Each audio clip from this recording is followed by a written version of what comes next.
Hello and welcome to episode 171 of the official EstablishTheRun.com podcast. My name is Adam Levitan. I'm one of the co-founders here at ETR. As always, I am joined by fellow co-founder Evan Silva, and the second wave of free agency is in. The hot stove is cooling off. Only witherists like Leonard Fournette are left on the market. Evan, how's it going today? It's going well. It's going well. I'm glad that it slowed down a little bit. It was hard to keep track of there for a couple of days, but it's been a fun past week or week and a half or whatever, and now we can sit back and analyze it and start to move toward a top 150. I think I'm going to try to run one out there before the NFL draft. Oh, exciting! Before the NFL draft. Hopefully, you listened to episode 170, the last episode. We broke down the first wave of free agency. Hopefully you have read Evan's free agency fallout blog where he's giving his take on literally every signing, every player. That's actually free on the site if you're interested in that. On today's show, we're going to analyze all the signings that have gone down since that last show, since episode 170. So all the signings since last Wednesday afternoon. Before we get into that, I wanted to remind everyone that our best ball rankings are updated for all of these signings we're going to talk about. We have Underdog, FFPC, Best Ball 10 formats, all part of our 2021 draft kit, which is $34.99. We'll, of course, update continuously through week one. Does include Silva's top 150, which, as he just alluded to, will be up sometime in the next 1 to 2 months. Okay. Whereas I thought the first wave of free agency, kind of the theme was the Patriots aping in, I thought a theme of the second wave was a lower than expected market for wide receivers. So let's start there with the wide receivers. I mean, Will Fuller, just in a vacuum, Will Fuller to the Dolphins, 1 year, $10.6 million, just strikes me as just a screaming bargain. I do want to say this, though, generally.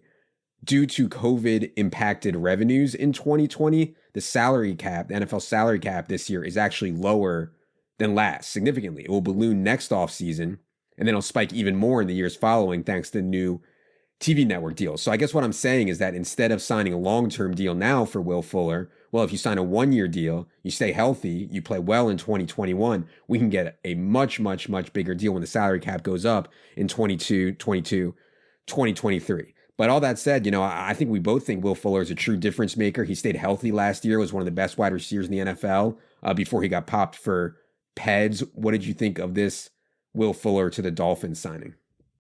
Love the move for Miami. And again, I think that Miami, the way that they have done their rebuild, and they need Tua to hit, but the way that they've done their rebuild, where they essentially took a year off, stockpiled assets, stockpiled draft picks, were really smart with their salary cap. I love everything that they've done as an organization. I actually think that they're one of the smartest organizations going in the NFL right now.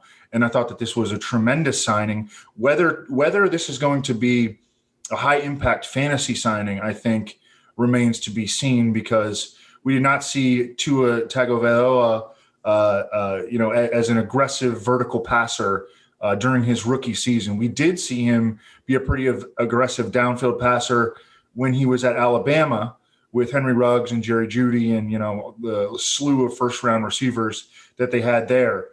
So hopefully a full offseason and with a coaching staff that I think is more committed. I don't think that Chan Gailey was as committed to Tua last year as he was to Ryan Fitzpatrick. Now with a coaching staff that has been kind of tweaked in order to give more support to Tua, then we can see more of what he did in college with what's shaping up to be a really nice supporting cast with a young, talented offensive line, Will Fuller, Devontae Parker, Mike Gesicki, Preston Williams. I mean, Lynn Bowden. Lynn Bowden. This offense is coming along. Yeah. I did a tweet with my favorite kind of value signings, just in a vacuum, best free agent signings for value. And I had Will Fuller as my favorite one for value. Totally agree there. On the fantasy side, yeah, I mean, last year, one of the reasons Will Fuller was such a smash was DeAndre Hopkins leaves. Deshaun Watson is such a baller. We know the defense is terrible. They're going to get into these wild shootouts. And so it's a different spot now. Obviously, he's competing for targets way more. The competition for targets is way, way, way more. And so he has Tua, which is a far bigger question mark than Deshaun Watson was. And so, yeah, there's definitely a downgrade for Will Fuller in fantasy. I will call him a loser, I think, in free agency from a fantasy perspective, but big win for the Dolphins. Totally agree. Also on a 1-year deal. And this one was surprising to me, man. Juju Smith-Schuster gets a 1 year, goes back to Pittsburgh on a 1 year, $8 million deal. Allegedly, and I say allegedly because this was so clearly leaked by his agent, but allegedly took less than what Kansas City and Baltimore offered. I mean, to stay with Pittsburgh, and I get hometown loyalty, but to stay with Pittsburgh and, whatever is left of Ben Roethlisberger, when you can go to Kansas City, the best team in the league, with maybe the best quarterback of all time, rehab your value there on a 1 year deal, and then go nuts in 20. I just don't see how he goes back to Pittsburgh, but shout out to him. He went back to Pittsburgh. Only 24 years old still, as we talked about a ton of times, caught 97 balls last year. But man, 97 balls for just 831 yards. So a little bit of surprise. I thought that he was completely gone. What do you think about Juju coming back to Pittsburgh?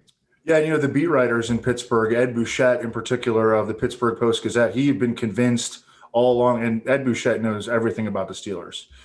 He had been convinced all along that Juju was not coming back, but his market wasn't very strong after, a very possession receiver oriented season. I don't know if it was necessarily his fault. I think that it was the way that the offense was schemed. But I mean, they essentially used him as a possession tight end last year, like a late career Larry Fitzgerald almost.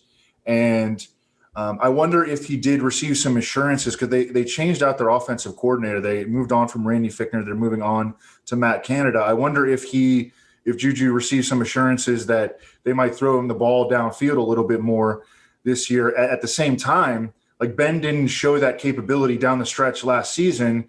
Is he going to bounce back and be the Big Ben of old? I think that's a long shot. But their three receiver set now, I think it's going to be Chase Claypool outside with Deontay Johnson, and then Juju back in the slot, and James Washington as the number 4. If you listen to the Dynasty podcast, I was on there, spent some time trying to convince Corain that Chase Claypool should be higher in his Dynasty rankings with the assumption that Juju was going to be gone. I mean, Chase Claypool in the PSM, the penis size model, popping absolutely through the roof. The problem is what we saw last year was Claypool was not an every down receiver. No, despite his exploits, despite how well he played, they mixed in James Washington a lot. So I think this takes a pretty sizable chunk out of Chase Claypool's upside. I'm not sure it affects Deontay. When Deontay is out there, Ben is throwing him the ball at such like a laser clip. But I think the loser here is Chase Claypool. How would you look at Chase Claypool's outlook now that Juju is back? Well, I would agree with that if we knew that they were going to do exactly what they did last year with the receiver core. And it's maybe it's assumption of rational coaching. Actually, it definitely is. But if we're going to assume that they're going to do smart things, then Chase Claypool needs to be not a rotational player, not a 50 or 60% guy. He needs to be out there on every single down. Again, he was a rookie coming in. He was considered a little bit raw. He really only had one big season at Notre Dame, and there was very little training camp, no preseason games. So you would think with a full off, what's likelier to be closer to a fuller off season, Chase Claypool should hit the ground running in year 2. I mean, I don't know. It makes all the sense in the world for them to use Chase Claypool on every single snap on offense. One thing this Juju re-signing is going to do is for sure drop Chase Claypool's ADP. And by the way, we are tracking the ADP. You can see it for 3 different sites up on ETR right now. We're pulling that data in for you guys in the draft kit. Okay, Curtis Samuel. And this was one that we hinted at last Wednesday, made all the sense in the world. Ron Rivera and Scott Turner very familiar with Curtis Samuel. They need a number 2 wide receiver very badly. They get Curtis Samuel 3 years, $34.5 million to the Washington football team. I still think an underrated route runner, just a pure wide receiver, better than people think. And now, as you noted in your Fallout blog, Curtis Samuel 4.31 speed, Terry McLaurin 4.33 speed, Antonio Gibson 4.39, Logan Thomas 4.61, which is good for a man his size at tight end. Ryan Fitzpatrick in there, it's really exciting right now. Also, I would add shower narrative, and this is a unique shower narrative. It's not a quarterback wide receiver shower narrative, a wide receiver shower narrative between Curtis Samuel and Terry McLaurin, of course, both of Ohio State fame. I mean, people said we went overboard on our on our Washington football team love last week. I can only be more excited now they've added Curtis Samuel. What'd you think of this one? I am more excited. Yeah. I love that. I mean, is this like the fastest offense in the NFL? I mean, it's got to be in contention for that.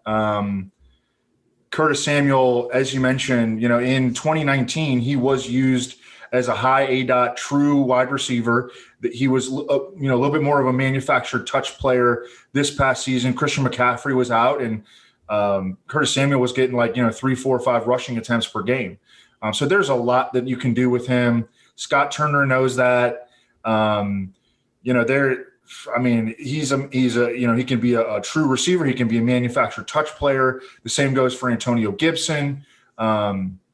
I don't know, Ryan Fitzpatrick at the helm. He's going to pull the trigger. Did you see the tweet from Robbie Anderson? No. He was like, Curtis Samuel's going to, because they played together last year. He was like, Curtis Samuel's going to love playing with Fitz because Fitz will let it go. Fitz will let it rip. And it's going to be a lot different than it was with Alex Smith, who was a guy that was chucking down to J.D. McKissick all day. Yeah, and one reason that I thought that Curtis Samuel was value, and I had him on my list for best values as a signing, was because 3 years, $34.5 million might look big in this free agency offseason, but by locking up Curtis Samuel when the salary cap bloats in 2022 and 2023, well, you still have Curtis Samuel under contract there, and that's going to look cheaper compared to 2022 and 2023 caps. So yeah, I really like this one for Washington. Okay.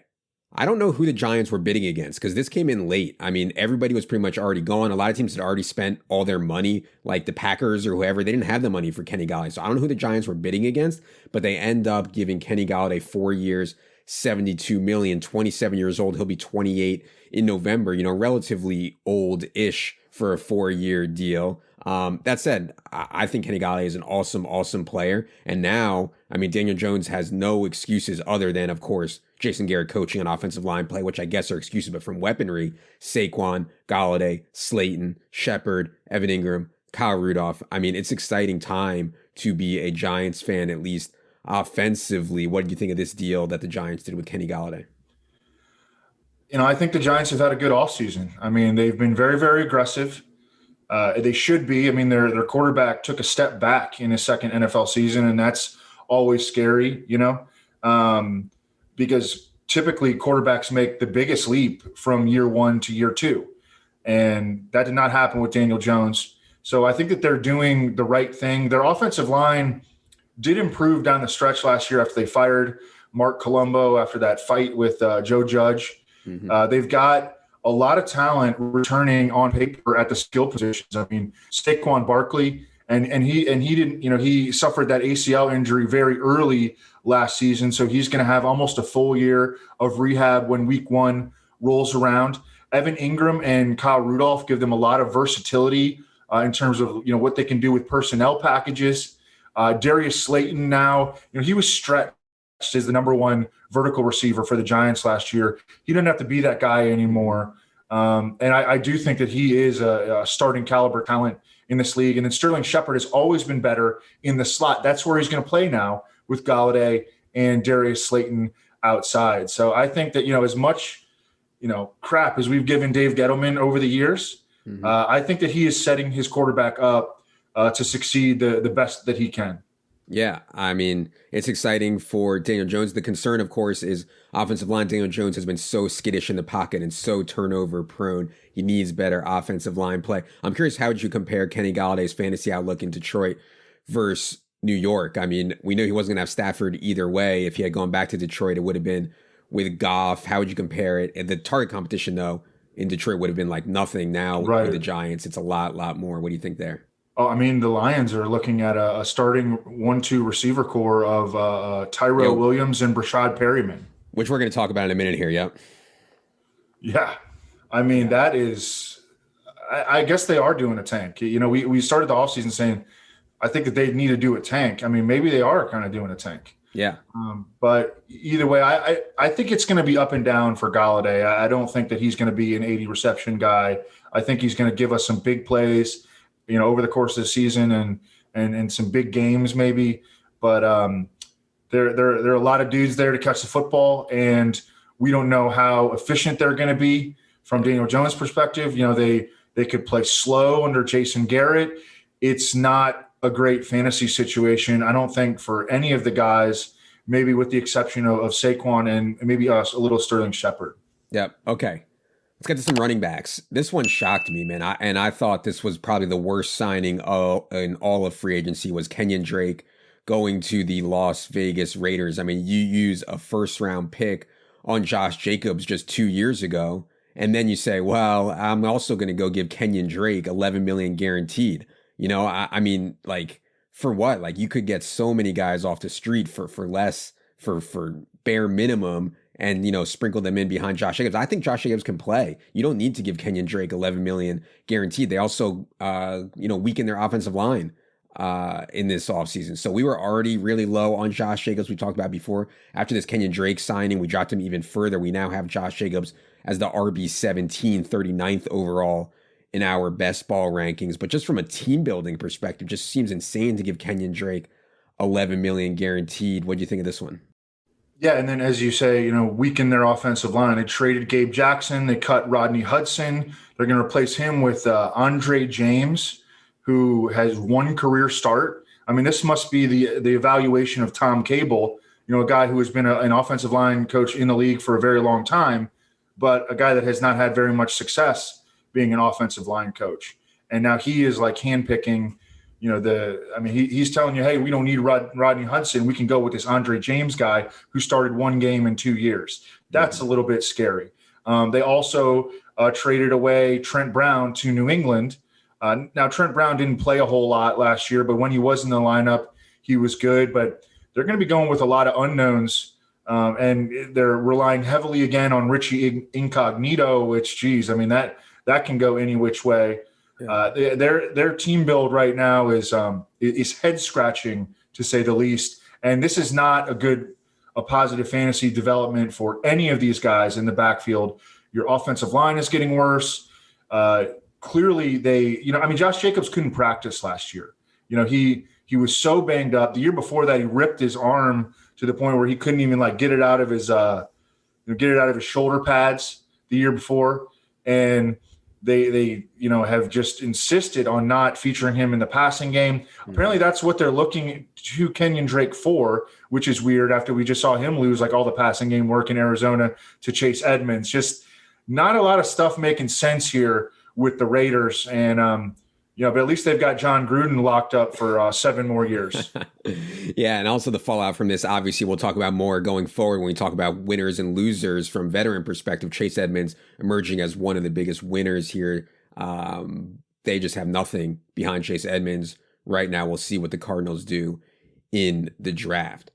Okay, I think people are tired of me talking about Mike Boone, but I just want to say, what a run out for one of the true heroes of team preseason. Not only does Minnesota not give Boone a tender, not only does he land in Denver, thanks to George Patton, who is the GM of the Broncos, formerly the assistant GM of the Vikings, clearly likes him. But then Patton decides to let Phil Lindsay walk, leaving only Royce Freeman, LOL Royce Freeman, and Melvin Gordon, who I think is pretty overrated, ahead of Mike Boone. So it's exciting, man. Mike Boone signs the deal with the Broncos. We've talked about this ad nauseum, but just wanted to say again, because Mike Boone was officially signed by the Denver Broncos, how likely do you think it is he'll beat out Royce Freeman, and how much do you think they'll be able to mix him in, assuming Melvin Gordon stays healthy?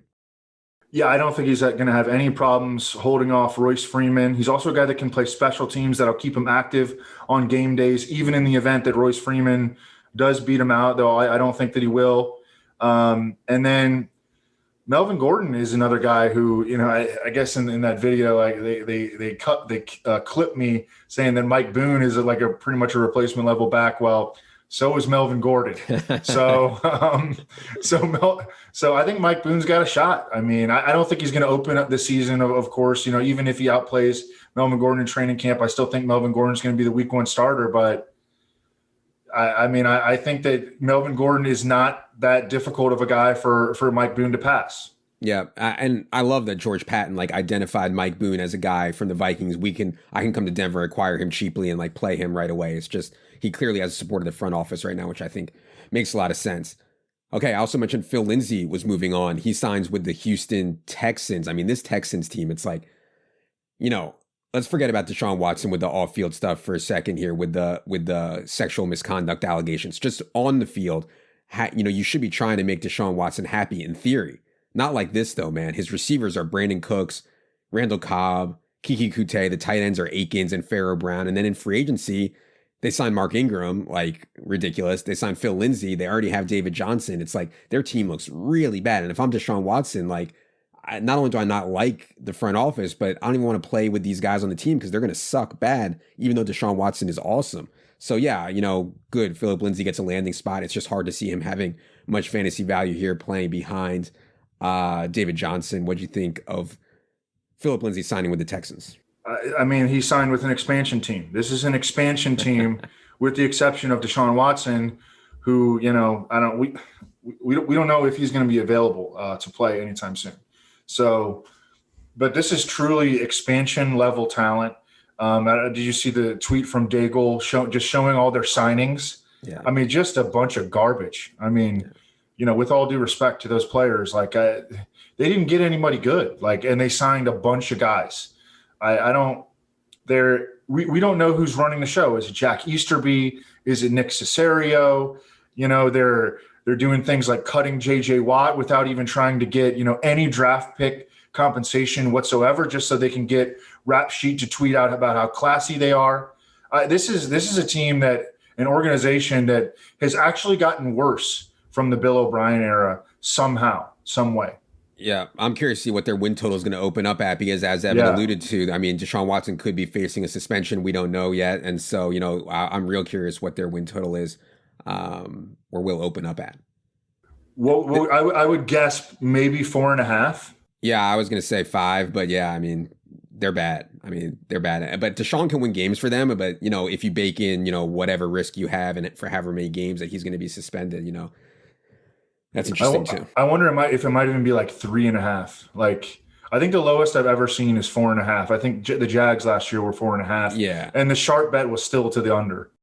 It won't be 3.5 because if Deshaun plays 16 games, I mean, there's no way it's 3.5. Yeah, but if they come out with the win totals, and we don't know if Deshaun Watson's going to play in week 1, I don't know. Maybe they just won't come out with a win total for the Texans. Yeah. Yeah, we'll do a pod on win totals coming up here once they get released. Cannot wait. I'm ready. Yeah, those are always fun. Okay, a running back signing I actually liked, and I know everybody thinks on here, we just kill every running back signing. I actually liked the Chris Carson signing for the Seahawks. 2 years, $14.6 million, but only $5.5 million guaranteed. And so you get a really good player. I believe they can void this after 1 year if they want, and Chris Carson has had his share of injury situations. So yeah, it can easily be a 1-year deal. I think he's better than Rashad Penny. I think Chris Carson's actually a good player. And no matter what we think about how dumb the Seahawks are and Pete Carroll's for wanting to run the ball, it's important to them. And so they should at least get a back who can play. Chris Carson can certainly play. So I like this one for them. What do you think about it? Yeah, really liked it. Really liked it for his fantasy value as well. I thought that this was the best case scenario for his fantasy value. He got a lot more money than I thought he would. I thought he might be in the 1 year, $3 to $5 million range. They gave him 2 years at a little bit over $14 million. I don't think he's going to have any trouble holding off Rashad Penny, Alex Collins, DJ Dallas, Travis Homer, all these guys. The coaching staff loves him.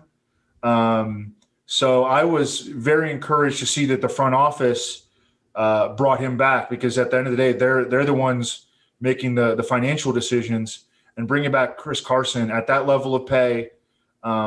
And they also acquired Gabe Jackson from the Raiders to upgrade their interior offensive line. I think that this offseason is going very well for Chris Carson. I think he's a lock 3rd-round pick in season long, maybe even like a pick at the 2-3 turn. Yeah. Okay. Yeah. I mean, we're going to have Leone on soon because he's going to debate you on that. He's not a Chris Carson guy, but yeah, I like Chris Carson as well. He said that's not based on any data though. Yeah. I was like, Leone has a gut feeling. The Mr. Math has a gut feeling against Chris Carson. Has Leone ever even seen Chris Carson play? I mean, where is this? Well, my point I tried to make today was I would take Chris Carson ahead of Kareem Hunt. And I don't think it'd be particularly close, but no, yeah, definitely Carson over Hunt. Yeah. Okay. One that came in this morning, I don't know if you've gotten to digest it yet, was Mike Davis signing with the Atlanta Falcons. Mike Davis, the artist formerly known as 90% CMC, which people are still tweeting me at to try to, make fun of me, to cold take me with the Mike Davis 90% CMC bit. But anyways, Mike Davis, 2 years, $5.5 million, $3 million guaranteed. He steps into a spot where, I mean, Ito Smith, Quadri Allison, Tony Burks James, like these guys are borderline NFL players. And so Mike Davis is going to step in as a starter for now. This is a guy who caught 70 balls last season for Carolina with Christian McCaffrey hurt. You know, he was the feature back in, I don't know, 11 or 12 games, somewhere around there. Mike Davis, very, very good in the pass game. I think can break tackles at a really high rate. I think Mike Davis can play. I think Atlanta will be fine with him, but everybody around Atlanta says they're going to use an early round pick at the running back position. So in our best ball rankings, we tried to hedge that a bit by saying, hey, we think Mike Davis is going to be the starter, but there's also a good chance they use a top 3 round pick on a running back. What do you think of Mike Davis signing with the Falcons? He was fine. You know, he's another one of these just replacement level running backs that, I mean, I think he can play in the NFL. He's an NFL player. He's proven that. But, I mean, he doesn't move the needle, obviously. And the money that they gave him doesn't move the needle either. So if they want to go get a running back in the draft, like, you know, they very much, you know, are in position to do that. And I think that they probably will. Yeah. Other side note here that just made me think, I mean, people keep asking me, like, you know, is Todd Gurley going to sign? Where's Todd Gurley going to sign? I'm like, he might be out of the NFL. Like, Todd Gurley might not get a job. Yeah, I haven't even thought of Todd Gurley in months. Yeah. And so, man, I mean, it's crazy.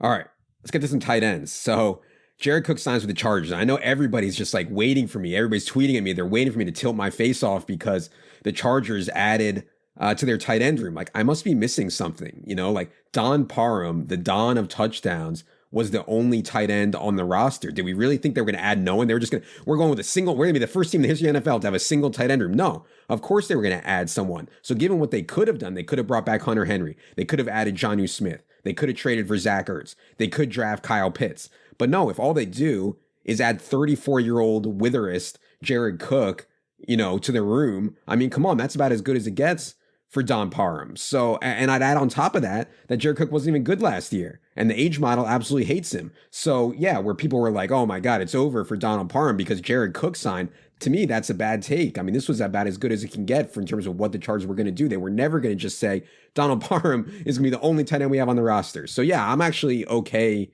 with this. What do you think about Cook on the Chargers?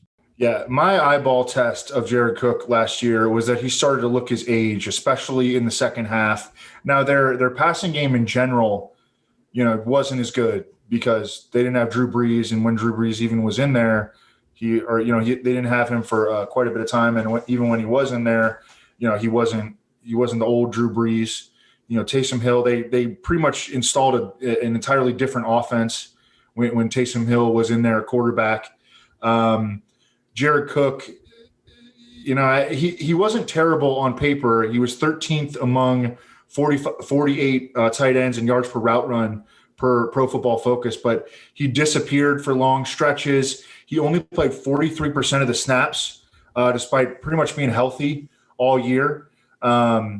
So I don't think that, you know, it's sort of like a Mike Boone, Melvin Gordon situation. Where, you know, Donald Parham is not clearly any sort of a downgrade from Jared Cook at this stage of his career. They did also re-sign Steven Anderson to fill out the bottom of their depth chart. But, yeah, hopefully Donald Parham gets a fair shake.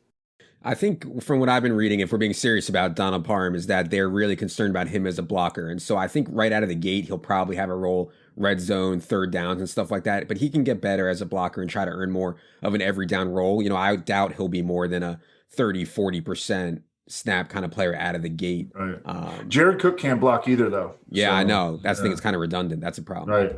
I wish they would have signed like a blocker. I guess would have been better.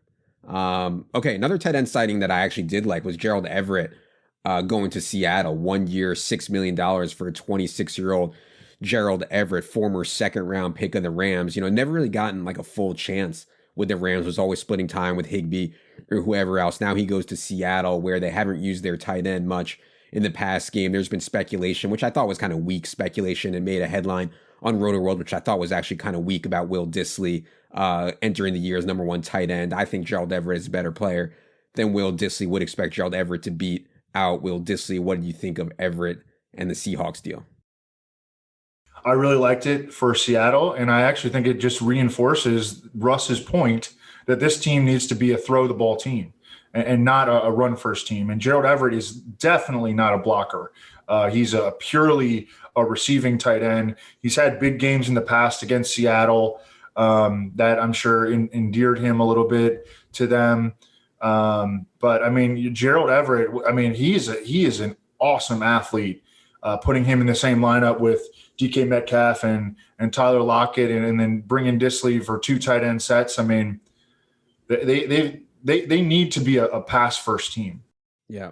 Yeah. I think Gerald Everett will be an interesting, real late round flyer at the tight end spot. Speaking of the tight end spot, we already mentioned Kyle Rudolph to the Giants. I just thought it was interesting that he refuses a pay cut from the Vikings, says he'll take my chances. And that worked out. I mean, 2 years, $16 million, $9 million guaranteed from the New York Giants for Kyle Rudolph. Now, of course, the Giants already have Evan Ingram, but ideally, I mean, Evan Ingram to me is an oversized wide receiver, like in the Mike Gesicki mold. Coming out of Ole Miss in 2017, Evan Ingram 4'4", 36-inch vertical at 6'3", 234. Like, let him split out wide. Like, Mike Gesicki never lines up in line. Mike Gesicki is always split off the line, making plays down the field. Evan Ingram is a freak. Let Kyle Rudolph handle all the dirty work inside. Let Evan Ingram spread his wings as a pass catcher, split off the line. I kind of like it for the Giants. And again, like you said, I mean, credit to Gettleman. I don't love Kyle Rudolph, but I think used in the right way with Evan Ingram, it can work. Yeah, and that was one of the criticisms last year, at least in the first half of the season, of Jason Garrett, that he was using Evan Ingram basically as like, Jason Witten. Yeah. And now he's got Jason Witten and Kyle Rudolph, and hopefully that can lead to more wide receiver snaps for Evan Ingram. Yeah. Okay. Some wide receiver, smaller wide receiver signings I want to finish up with here. AJ Green goes to Arizona. I find it kind of funny that the Cardinals, who insisted on these really low value targets for Larry Fitzgerald over the last, 3 years, he's gone as a free agent.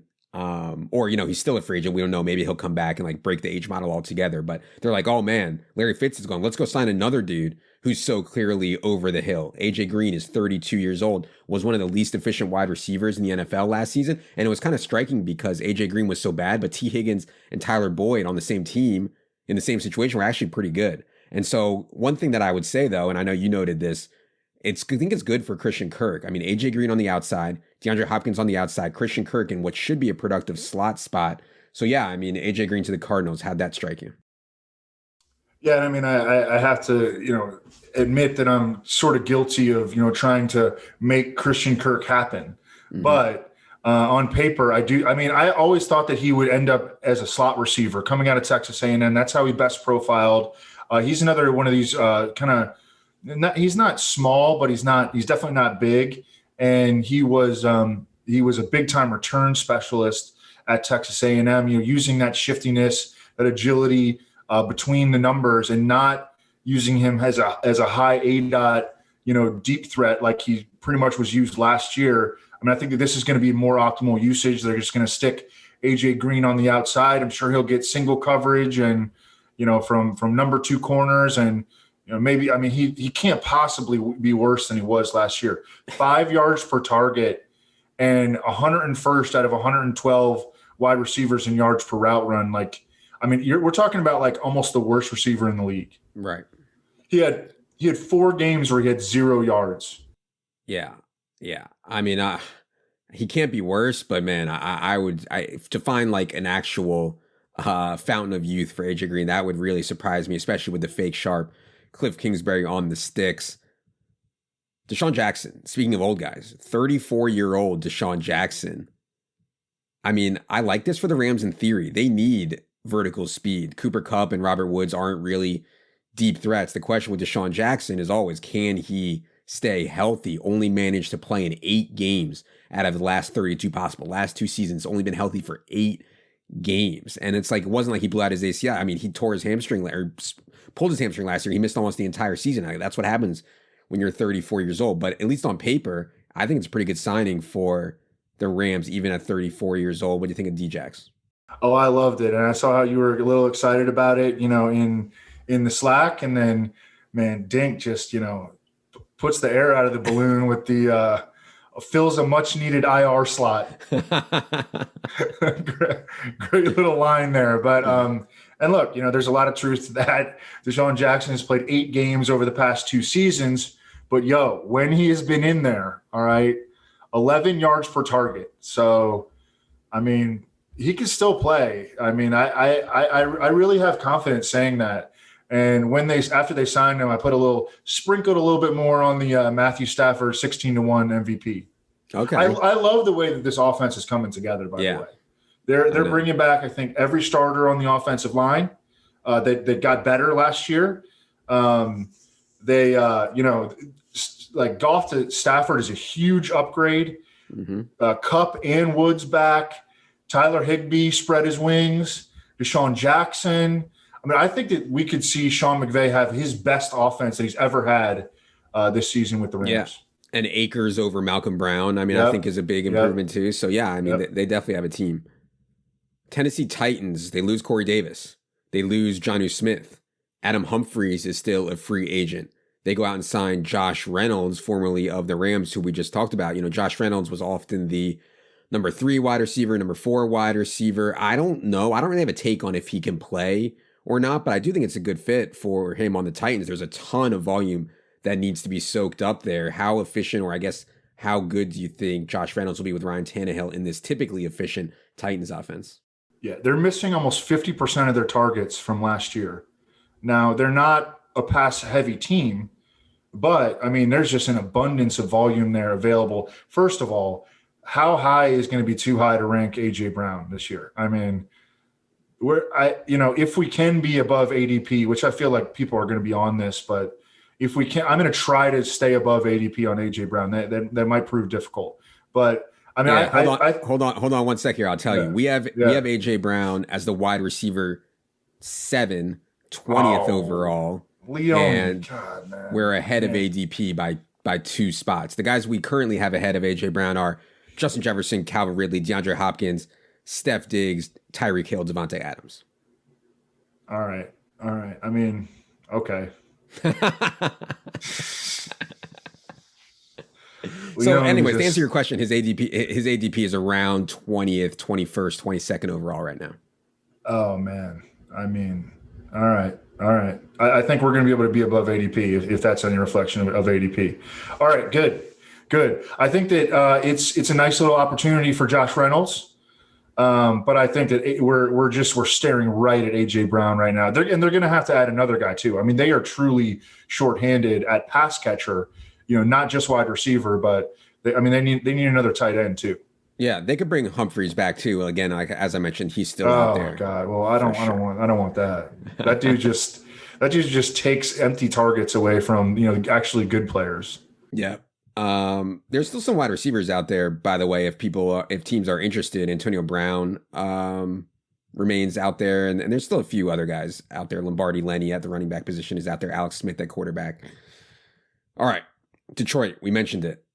I mean, the lines are just an absolute mess, but I'm actually happy for Rashod Perryman. I actually, we've talked about for a while that we thought Rashod Perryman can actually play. And so, yeah, he has to settle for a 1-year, $3 million deal. Yeah, he has to play with Jared Goff. But in terms of competition for targets, I mean, Perriman is the number 1 here. I think he's clearly the number 1 to me, ahead of Tyrell the Gazelle, ahead of Cephas. They do have Hawkinson and Swift, who will play a big role in the pass game. But yeah, we're high on Rashod Perriman right now in our rankings. We have him 124th overall, which is 60 spots currently ahead of ADP, 60. So we're very high on Rashod Perriman versus the market right now. I mean, number 1 wide receiver is always going to be in a volume-based thing. I mean, he's going to be high. So yeah, I think that it's a really good spot for Rashod Perriman. It's undeniable that he is at least going to get volume.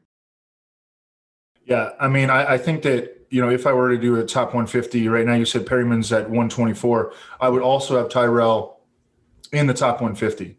So, just purely on volume, like Cephas, who, this regime did not bring in, is like the most experienced receiver returning, from last year's roster. So this is there's a lot of opportunity here. I mean, Goff isn't going to be good, but he's not going to be. I mean, somebody's got to catch the passes in Detroit. Yeah, I mean, I think Jared Goff sucks too, but he's not like inept. He's not going to complete like 12 passes in a game. Like Jared Goff can throw for 400 yards in a game. We've seen it plenty of times. Like you can suck and still put up numbers, And so, for sure. Yeah, maybe the answer is going to be to all these questions is going to be Hawkinson though. Yeah, I'd like to see that. And motherfucking Mackey Award winner too. Okay. Coming soon to the ETR merch store is the MF and Mackey Award shirt. Stay tuned for that. Okay, last one we're going to do today, and I slipped this one in here. Most people probably didn't even notice, but I want to slip this one in here because Curtis Samuel saw 97 targets last year, man. And so David Moore was signed, at least in theory, I think, to play this role or play at least compete for the number 3 wide receiver role. And I always thought David Moore looked good. He was the kind of guy that in Rust stacks, in like large field tournaments, in Rust stacks, you could play one of Lockett and Metcalf with David Moore and hope he catches a long touchdown. And he did a lot. So 2 years, $4.75 million for the Panthers to sign David Moore. Was David Moore wildly efficient because of Russ? Probably. But still, I think David Moore can play. And the other thing I wanted to add here is that I think Carolina's going to do something big at quarterback. I don't know what it is, but I know they want to do something big. Maybe it's a trade. Maybe it's a move up in the draft. I don't know what it is, but I think they're going to do something big at quarterback around the draft. So I think being higher than market on DJ Moore, on Robbie, and even on David Moore makes a little bit of sense to me right now, at least. Have you thought about David Moore stuff at all? I know I'm probably the only sick one that's been thinking about this. Yeah, I mean, I don't think he's going to do a whole lot, behind Robbie Anderson and DJ Moore. I think it was a nice real life signing for them. And maybe, hey, if Robbie Anderson or DJ Moore goes down during the season, then David Moore will have some serious opportunity. But I think that, again, all the answers to all these questions is DJ Moore. Just the light is flashing bright for DJ Moore. And I think he's going to have a monster season forthcoming. It's Kerrane who's really high on him too as well, right? Correct. Yeah. If you want a full-blown DJ Moore hype piece, go back and listen to the podcast with Kerrane and the Dynasty rankings where he's just slobbering all over DJ Moore. Okay. That is going to do it for this free agency fallout part 2 podcast. Head to the site, check out the draft kit. Our best ball rankings are up there. Evan's top 150 coming out sometime in the next 1 to 2 months. We also have strategy articles up there for best ball, which are a ton of fun this time of year. Can really speculate, and really, if you have an opinion on a player, I mean, you can get guys 4 or 5 rounds ahead of where ADP will be in August if you really like a guy. Okay. For Evan, for producer Luke, I am Adam. Good luck, everybody.